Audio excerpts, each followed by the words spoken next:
po yung pagkakaiba ng Panginoon.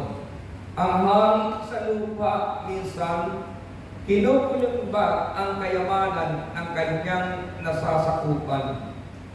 Ang mga mahirap patuloy na pinahihirapan. Subalit kung si Jesus ang hari ng ating buhay, nasa panahon man tayo ng kahirapan sa pamamagitan ng kanyang salitang binimitawan, pinayayaan tayo ng salita ng Diyos. Amen. Kaya ngayon po, iba na yung pananaw natin sa ating buhay. Iba na yung pananaw natin sa mga sitwasyong ating dinaraanan.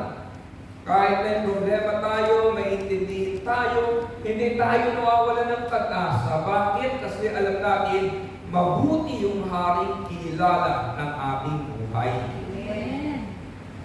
Ikatlong katangian, mga kapatid, ng hari na mga hari, at tinutukoy ko, ang ikatlo, the king must protect his kingdom, protects his people. Ang hari ay nangangalaga ng kanyang kaharian at nangangalaga ng mga taong kanyang nasasakupan. In John chapter 2, verse 13 to 17, mayroon pong ganitong pangyayari. Malapit ng Pasko ng mga Hudyo, kaya pumunta si Jesus sa Jerusalem.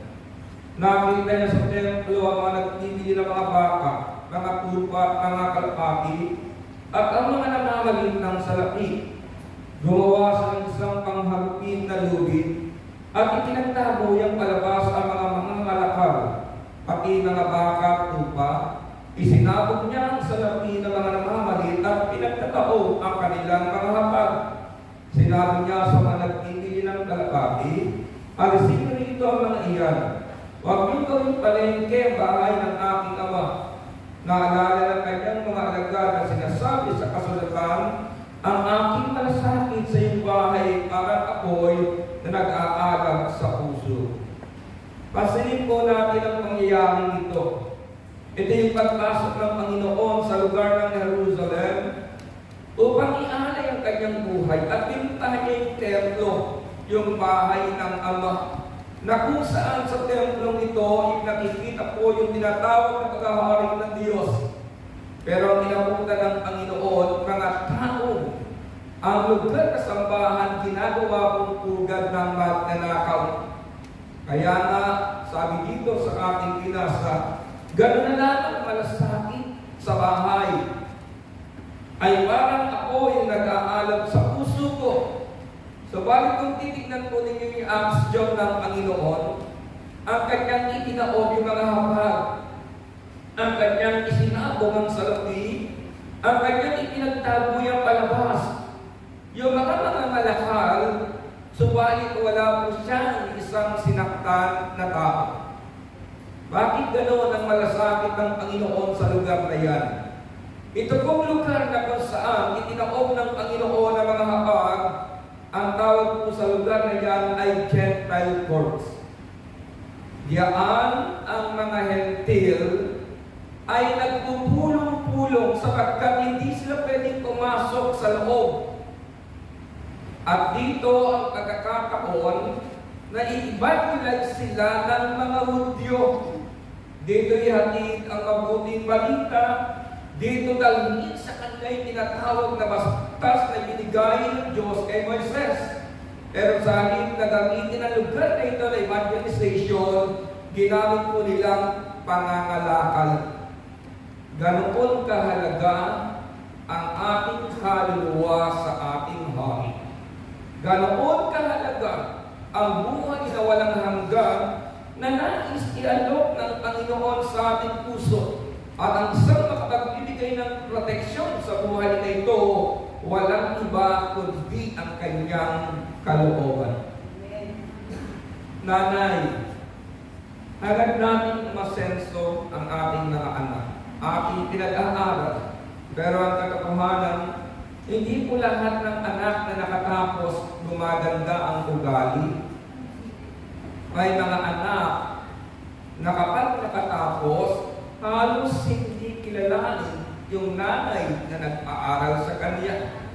Yung hirap sakit sa issue ninyo, minsan hindi pumapahalagahan ng mga taong ito. Alam nyo pa nung kulang ng kapatid, hindi po natin nailagay sa kanilang puso ang malasakit na galing sa Diyos. Minsan sa atin, importante na padalhan ng pera. Sa Pilipinas, ang mga bata, ang ginagawang tagapagturo ng nanay yung kanilang television, yung kanilang cellphone. Bakit? May ibang pinagkakabalahan si nanay. Pero dapat hindi lamang television, hindi lamang cellphone, ang tagapagturo sa ating mga anak, kundi ang malasakit ng ating mga puso. Dahil kapag naranasan nila ang ating malasakit saan man sila pumaroon, makatitiyak tayo na magkakaroon sila ng magandang bukas. Ganyan po ang malasakit ng Panginoon sa akin. Kaya minsan, paulit-ulit naman yung gospel. Paulit-ulit naman yung preacher. Pero bakit kailangan ulitin mga kapatid upang mailagay sa ating puso? Maranasan natin ang malasakit ng Diyos. Maranasan natin ang kanyang paghahari sa ating kalooban dahil ito lamang ang paraan upang magkaroon tayo ng isang matagumpay na buhay. The king must protect his kingdom and protect his people. Ang salita po ng Diyos nagbibigay ng proteksyon sa ating buhay. Nagbibigay ng divine protection maging sa ating mga mahal sa buhay. Tingnan nyo ito, hindi ba? Ay mga taong malapit ang kapahamakan. Bakit? Ang ginagawa nila, hindi ayon sa kalooban ng hari na dapat sinusunod ng kanilang buhay. Pero kung tayo sumusunod sa kalooban ng ating hari, kahit inaalok sa atin ang mundo o ni Satanas ang kapahamakan ng ating buhay, may Diyos na nag-iingat sa atin sa pamamagitan ng kanyang salitang ibigay sa atin.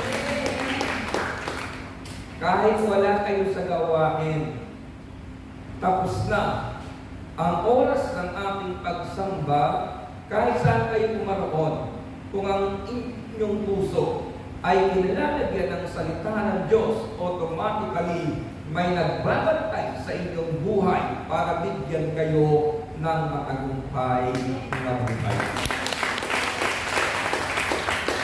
Ang ika-apat na katangian po na nais kong i-alok sa inyo, the king must bless the lives of others. Ang hari ay nagpapala ng buhay ng iba, ng buhay namin. Luke chapter 24 verse 15. Pagkatapos sila yung sinama ni Jesus sa labas ng lungsod, pagdating sa Betania, itinaas niya ang kanyang mga kamay at inagpala sila. Ito ang mainam sa Panginoon na hari ng ating buhay. Araw-araw mga kapatid, pinagpapala tayo ng Diyos. Nung ma-assign po ako sa lugar ng Pandi, Bulacan, galing ako sa Makati, nagpunta ako sa EDSA sa may Balintawak upang sumakay ng bus papunta ng Santa Maria, then punta ako ng Pandi, Bulacan.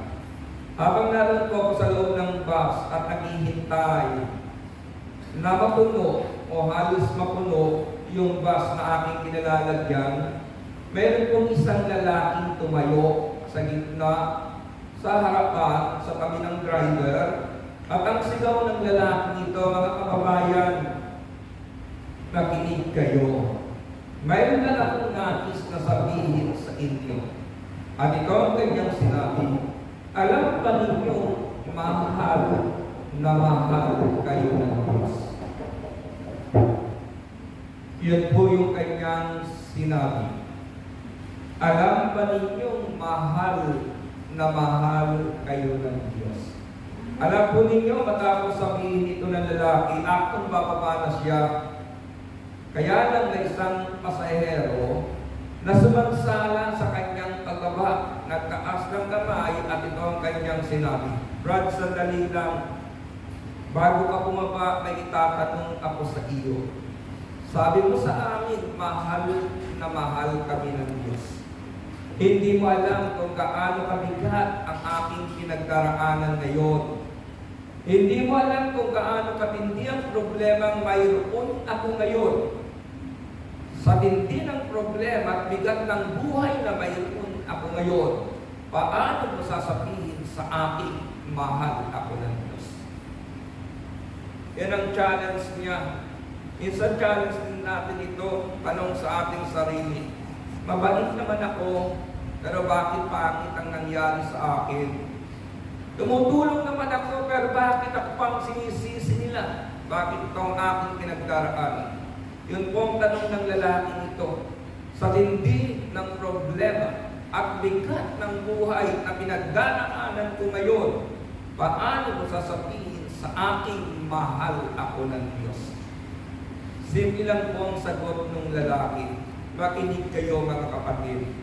Sabi ng lalaki ito, Brad, sabi mo, mabigat ang pinagdaraanan mo, mabigat ang problema mo, pero gusto kong sabihin sa iyo na sa kabila ng mabigat na yan, iniibig ka pa rin ng Diyos.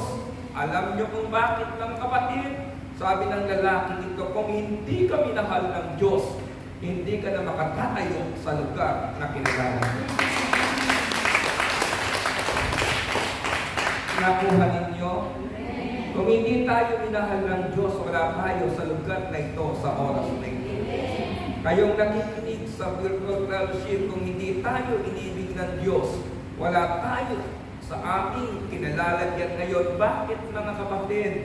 Sa dami po ng problema ang pinagdaanan natin, sa dami na ng pagsubok na nangyari sa inyong buhay, kung hindi tayo minahal ng Diyos, lugmok na tayo, bagsak na tayo, hulog na tayo sa dami ng ating pinagdaanan. Pero salamat na lang, mapagpala ang ating hari.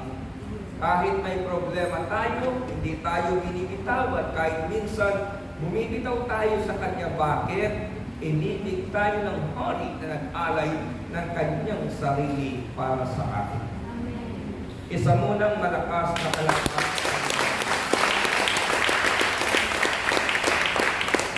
Ito yung aking binasa sa aklat ng Revelation. At mula kay Jesucristo, ang tapat na saksi, ang unang nabuhay sa mga patay at hari ng mga hari sa lupa, inibig niya tayo at sa kanyang pagkamatay ay pinalaya niya tayo mula sa ating mga kasalanan.